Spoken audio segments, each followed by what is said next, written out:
প্রিয় ভিউয়ার্স, রাজবাড়িতে ঘটে গেল একটি চাঞ্চল্যকর ঘটনা।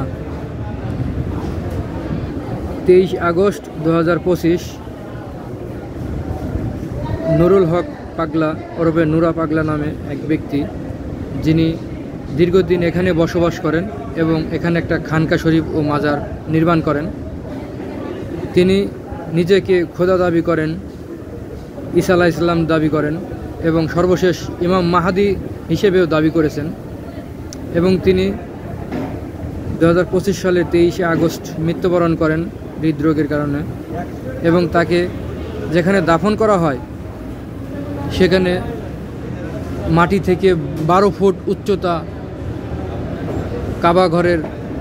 কাবার হাতিম কালো গ্লাফের সেই উচ্চতা আকৃতিভাবে সেখানে তাকে দাফন করা হয়।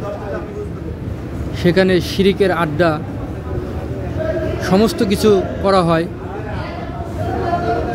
এজন্য তৌহিদি জনতা তা সহজে মেনে নিতে পারেনি এবং সেখানে গিয়ে তার সেই লাশ দাফন হয়েছে সেখানে ভাঙচুর করে এবং সেখান থেকে কফিন সহ লাশ উদ্ধার করে। কফিন সহ লাশ বের করার পর গোয়ালন্দ মোড় হাইওয়ে রাস্তার উপরে সেই লাশের ওপর আগুন ধরিয়ে দেয় এবং তারা উল্লাস করে।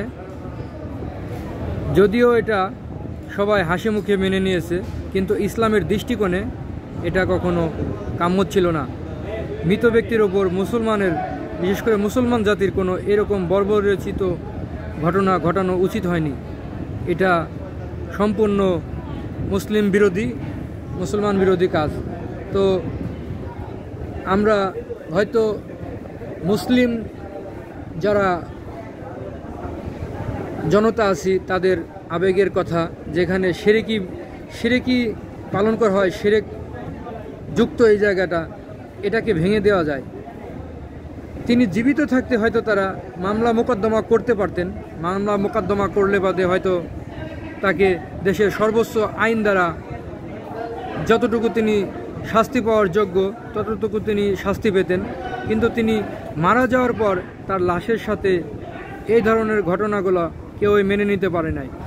দেখুন, এখানে জড়ো হয়েছে হাজার হাজার তৌহিদি জনতা, এলাকাবাসী, স্থানীয় মানুষ। এই দেখুন, দুই গ্রুপের মারামারি সংঘর্ষে দেখুন আহত হয়ে তাকে নিয়ে যাচ্ছে। যিনি মারা গিয়েছেন ওরফে নুরা পাগলার শিষ্যরা এবং তৌহিদি মুসলিম জনতার মাঝে হাতাহাতি এবং সংঘর্ষ বাদে তাতে উভয় পক্ষের শতাধিক মানুষ আহত হন। তাদেরকে চিকিৎসার জন্য নিয়ে যাচ্ছে। সেখানে বাংলাদেশের সেনাবাহিনী, পুলিশ, র্যাব, অনেক প্রশাসনিক লোক নিয়োজিত আছে। তারা দেখভাল করছেন এবং তা নিরসনের জন্য সর্বদা চেষ্টা করছেন। আপনারা ইতিমধ্যে ভিডিওতে দেখতে পাচ্ছেন সেনাবাহিনী মোতায়েন আছে, সেনাবাহিনী টহল দিচ্ছেন এবং যারা এখানে বিশৃঙ্খলা তৈরি করতে চাচ্ছে তাদেরকে ফিরাইয়ে দিচ্ছেন। দেখেন, লাঠিচার্জ করছেন, বোঝাচ্ছেন, বাধ্য হয়ে তাদেরকে লাঠিচার্জ করতে চেষ্টা করছেন। এবং যারা এই ধরনের ঘটনার সাথে জড়িত তাদেরকেও চিহ্নিত করছেন। হয়তো আজ অথবা কাল তাদেরকে এই বিচারের আওতায় আনা হবে। মৃত মানুষের উপরে একমাত্র অন্য ধর্মাবলম্বীরা, যেমন হিন্দুরা, তাদের আত্মীয় স্বজন বা লোকজন মারা গেলে তাদেরকে পুড়িয়ে দেয়, তাদের ধর্মের এটা রীতি। কিন্তু মুসলমান ধর্মে এই ধরনের কোনো রীতি নাই। এটাই বাংলাদেশে এবং পৃথিবীর বুকে মনে হয় সর্বপ্রথম এই ঘটনা। মুসলমানদের দাফন কাফন হওয়ার পরে তাকে আবার তুলে তাকে আগুন ধরিয়ে পুড়িয়ে দ্বিতীয়বার মারা হয়েছে, দ্বিতীয়বার তাকে সৎকার করা হয়েছে। কিন্তু এটা কখনোই কাম্য ছিল না। ইসলামের বিরোধী। কোনো মানুষ বা পশু পাখি যাই হোক, দাফন হওয়ার পর তাকে কখনো পুড়িয়ে এইভাবে বিভৎস করে দেওয়ার কোনো নজির বাংলাদেশে বা পৃথিবীর বুকে পর্যন্ত নাই। তো আমরা দেখছি পুলিশ, র্যাব বাহিনী, সেনাবাহিনী যারাই আছে তারাই এই মাজার এবং এই অগ্নিদগ্ন সবগুলোকে যেভাবে আগুন ধরে পুড়িয়ে দিয়েছে সবগুলো, একে নিয়ন্ত্রণের চেষ্টা করছে। এটা হলো সেই নুরা পাগলার লাশ, যেখানে আগুন ধরিয়ে দিয়ে সবাই দাঁড়িয়ে আনন্দ উল্লাস করছেন এবং তারা হাইওয়ে রাস্তাটাকে আটকে রেখেছেন, তার লাশ পোড়া না শেষ পর্যন্ত তারা দাঁড়িয়ে থাকবেন। এবং এখানে দেখুন হাজার হাজার লক্ষ জনতা ভিড় করেছেন। যদিও এটা ইসলামের শরীয়ত সম্মত না, তারপরও তাদের খুবই আক্ষেপ ছিল এই ভণ্ডকে প্রতিহত করবে, কিন্তু তিনি জীবিত থাকতে তাকে করতে পারে না। এটা আসলেই মানবরচিত একটি ঘৃণ্য কাজ। তা জীবিত থাকতে তাকে তার আইনের আওতা নেওয়া উচিত ছিল। তৌহিদি জনতারা তারা বিভিন্ন সূত্রে কথা বলেছেন যে আমরা এই ভণ্ডকে সম্পর্কে পুলিশ প্রশাসন থানা পর্যন্ত আমরা অনেকবার বলেছি, কিন্তু তারা কোনো পদক্ষেপ নেয় নাই।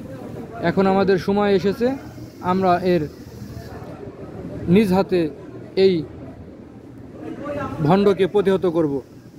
এই জন্য এলাকার স্থানীয় তৌহিদি জনতা, বিশেষ করে মাদ্রাসা পড়ুয়া ছাত্রছাত্রীরা এবং অন্যান্য মুসল্লিরা এটা নিজেরা থেকে এটা সম্পূর্ণ করেছেন, এই আগুনে পুড়িয়ে এই ভণ্ডকে।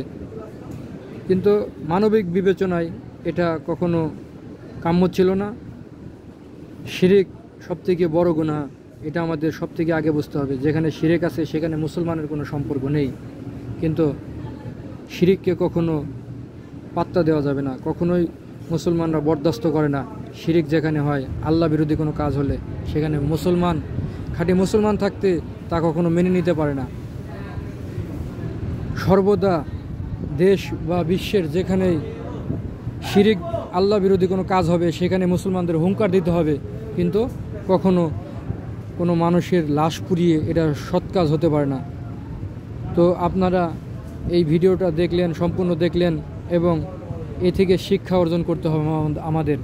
যারা শিরকের সাথে ওতপ্রোত জড়িত তারাও শিক্ষা নিতে হবে, এবং যারা একে পুড়িয়ে নিজেরা গুনাহগার বা ক্ষতির সম্মুখীন হলেন তাদেরও শিক্ষা অর্জন করা দরকার। তো আসুন ভাই, দেশটা আমাদের, বাংলাদেশ আমাদের, আমরা মুসলমান, আমরা শান্তিপ্রিয় জাতি, শান্তির ধর্ম ইসলাম পেয়েছি। আমরা আমাদের ধর্মকে, জাতিকে এবং সর্বোপরি মানবতাকে প্রাধান্য দেব। সবাই আপনারা যার যার স্থান থেকে এই শিরিকের মূলোৎপাটন করে দিবেন, এটাকে ধ্বংস করে দিবেন, এবং নিজে সতর্ক থাকবেন, অপরকে সতর্ক করবেন, নিজে ইসলামের অনুশাসন মেনে চলবেন, রাসূলের সুন্নাত, আল্লাহর আদেশ মান্য করবেন। সবাইকে এই কামনা করে শেষ করছি। আসসালামু আলাইকুম ওয়া রাহমাতুল্লাহ।